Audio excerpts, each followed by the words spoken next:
পশ্চিম Asia ভয়ঙ্কর যুদ্ধ, gas নিয়ে গোটা বিশ্বজুড়ে একটা হাহাকার চলছে। তেল নিয়ে জল্পনা শুরু হয়েছে, ইতিমধ্যে কয়লাতেও চাপ আসতে পারে। ঠিক এই জায়গায় দাঁড়িয়ে প্রধানমন্ত্রী নরেন্দ্র মোদী তিনি কিন্তু সেই কোভিড কালের কথা স্মরণ করে দিয়েছেন। ইতিমধ্যেই রাজ্যের মুখ্যমন্ত্রী মমতা বন্দ্যোপাধ্যায় তিনি লকডাউনের জল্পনা উস্কে দিয়েছেন। যদিও লকডাউন জারি হওয়ার মতো কোনো পরিস্থিতি নেই, সরকার, কেন্দ্রীয় সরকার একথা কিন্তু বলছে। আসুন দেখেন।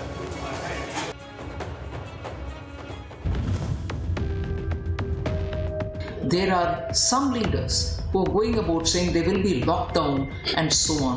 These are absolutely baseless. There shall be no such lockdown like the time when we saw it all in COVID, but no lockdown. But when people are misleading, leaders such as some coming from different states who are misleading people, I condemn their statement and want to reassure people that there shall not be any lockdown. ঠিক নিঃসন্দেহে এটা কোভিডের মতো পরিস্থিতি নয়, কোভিডের মতো লকডাউনের মতো সম্ভাবনাও নেই। কোভিড হিউম্যান ক্রাইসিস, কিন্তু এটা তো এনার্জি ক্রাইসিস। এনার্জি লকডাউনের সম্ভাবনা কি আছে? এখনই দেশে এনার্জি লকডাউনের সম্ভাবনা হয়তো নেই, কিন্তু যুদ্ধ যদি দীর্ঘ হয় তাহলে যা পরিস্থিতি আছে তাতে ভারত আগামী 2 মাস পরিস্থিতি হয়তো সামলে দিতে পারবে। কিন্তু যদি এপ্রিলের মধ্যে হরমুজ প্রণালীর জট না কাটে এবং রাশিয়ার তেলের যোগান স্বাভাবিক না হয়, তবে মে মাসের শেষ বা জুন মাসের শুরু থেকে এনার্জি রেশনিং শুরু হতে পারে। কারণ ওই সময় গরমে বিদ্যুতের চাহিদা তুঙ্গে ওঠে, বর্ষা নামলে কয়লা খনি থেকে উত্তোলন কমে যায়। যদি তার আগে ভাড়ার ভর্তি না থাকে তবে জুলাই মাস নাগাদ বড়সড় গ্রিড ক্রাইসিস দেখা দিতে পারে। এনার্জি লকডাউন বা এনার্জি রেশনিং করা হতে পারে যদি যুদ্ধ আরো বেশ কয়েক মাস চলতে থাকে। সেক্ষেত্রে শিল্পাঞ্চল এবং শপিং মলগুলোতে দিনে নির্দিষ্ট সময় বিদ্যুৎ সরবরাহ বন্ধ করে দেওয়া হতে পারে। গৃহস্থালিতেও হয়তো 4 থেকে 6 ঘন্টার বাধ্যতামূলক পাওয়ার কাট শুরু হবে।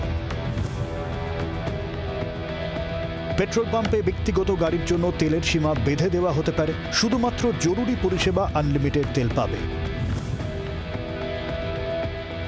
যানজট আর জ্বালানি বাঁচাতে আইটি এবং কর্পোরেট সেক্টরকে আবারও বাধ্যতামূলক ওয়ার্ক ফ্রম হোমের নির্দেশ দেওয়া হতে পারে।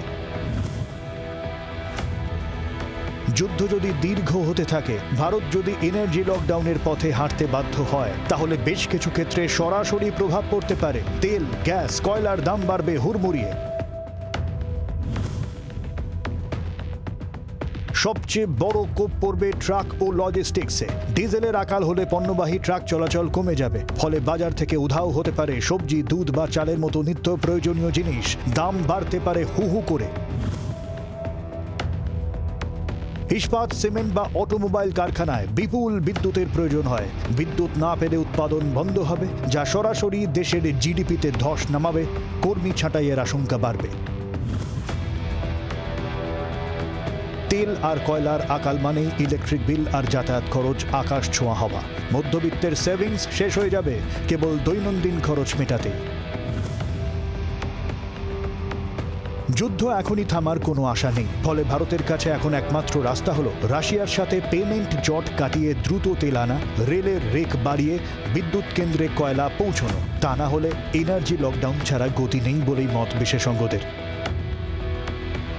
ইতিমধ্যেই Philippines, Pakistan, Bangladesh, Sri Lanka, Egypt, Myanmar, Bhutan, Thailand, Vietnam, দক্ষিণ কোরিয়ার মতো দেশগুলো আংশিক এনার্জি লকডাউনের পথে হেঁটেছে। চাপ বাড়ছে অস্ট্রেলিয়ার ওপরেও।